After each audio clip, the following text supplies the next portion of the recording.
harrowing days of national sorrow reach their peak. After lying in state while 300,000 people filed silently past, the coffin of the king, surmounted by the imperial state crown, the orb and the scepter, is borne out of Westminster Hall. As the bells of Westminster Abbey peal their lament, it is placed on a gun carriage for the funeral procession through London.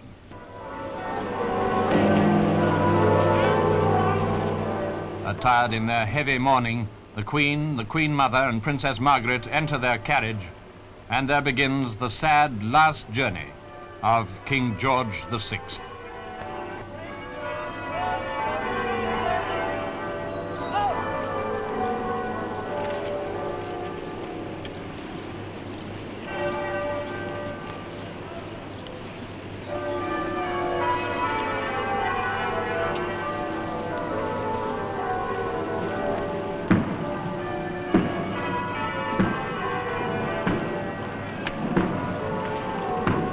16 years ago, he walked behind this same gun carriage with his 3 brothers. The ceremonial in which he took part then is today for him. On foot behind the Queen's carriage walk his 2 surviving brothers, his son-in-law, and the Duke of Kent, his nephew. When his father died, how many of us had any conception what the ensuing 16 years would bring forth? The tumult and perils of another war were hidden in the dark future, a sacrifice in human lives symbolized by the cenotaph. The austerities and stresses of these post-war years were still undreamt of, while, above all, his own destiny as sovereign of this wide and scattered commonwealth of nations had yet to be revealed. Between 1936 and 1952, so much of history has been compressed that an age rather than 2 short reigns seems to have rolled away. The retinue of mourners come from all over the world. The President of France, Monsieur Auriol, beside him 3 kings of Denmark, of Greece and Sweden. Next, the presidents of Yugoslavia and Turkey, with the King of Iraq between them. These heads of state are but a few of the distinguished men and women who have come to pay him the last honors.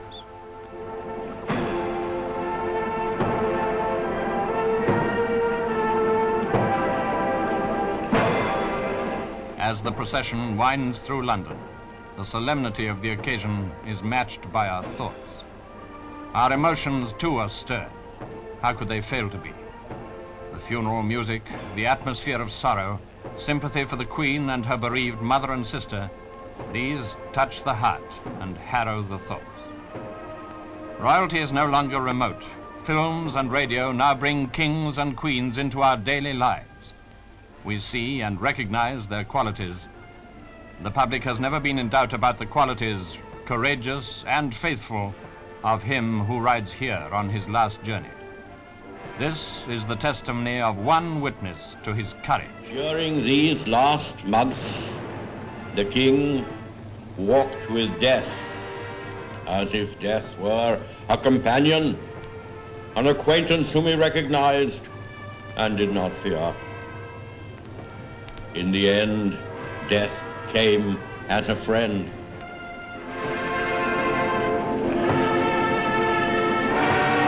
And so, in due time, the coffin arrives at Paddington Station, where London bids farewell to a king.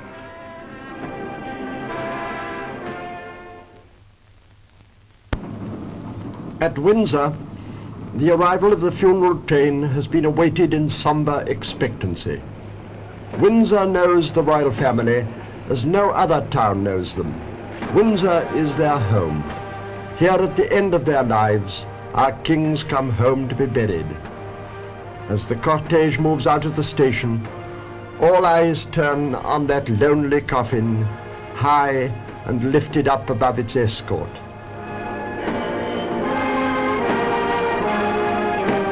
Then to the carriage which follows. To the Queen Mother and to Princess Margaret, this must be the saddest of all their days. The procession moves on towards the Home Park, which it enters by the Cambridge Gate. Thence up the long walk in stately and solemn array to the sovereign's entrance by the Henry IV gate.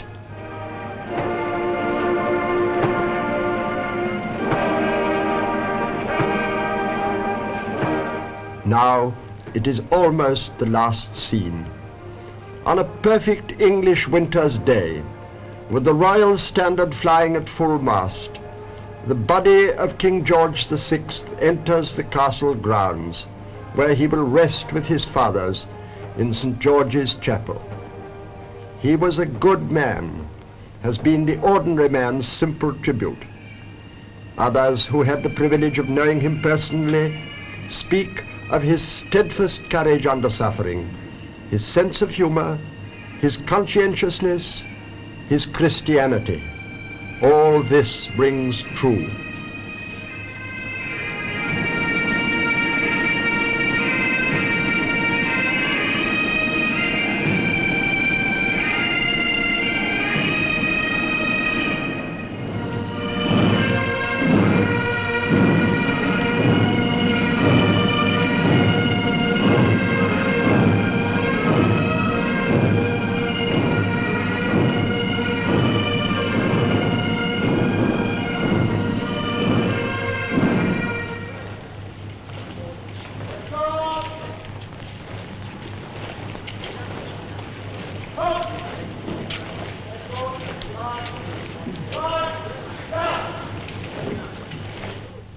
Orders to surrounding troops mingle with the footsteps of the gun's crew as the cortege comes to a halt below St. George's Chapel.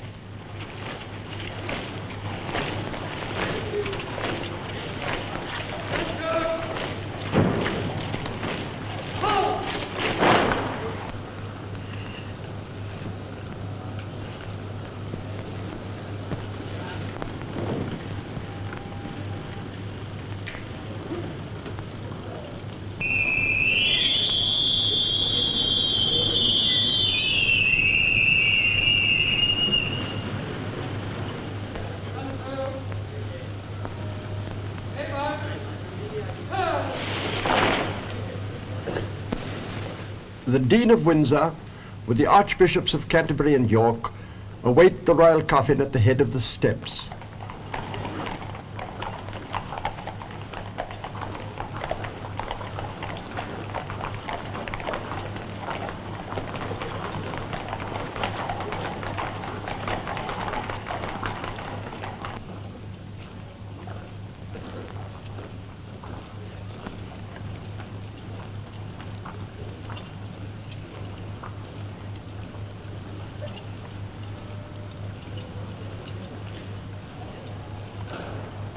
Then, as the funeral service begins at Windsor, elsewhere in the kingdom, the busy ferment of life is hushed in a 2-minute silence.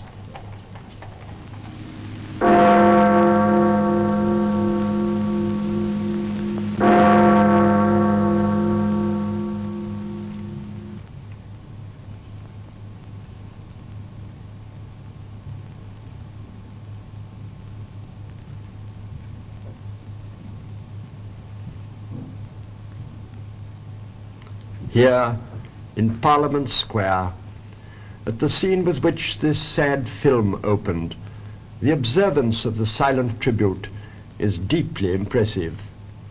And as his memory is revered by his people, up and down the country and throughout the empire, the picture of him which we cherish is of a man who did his kingly duty.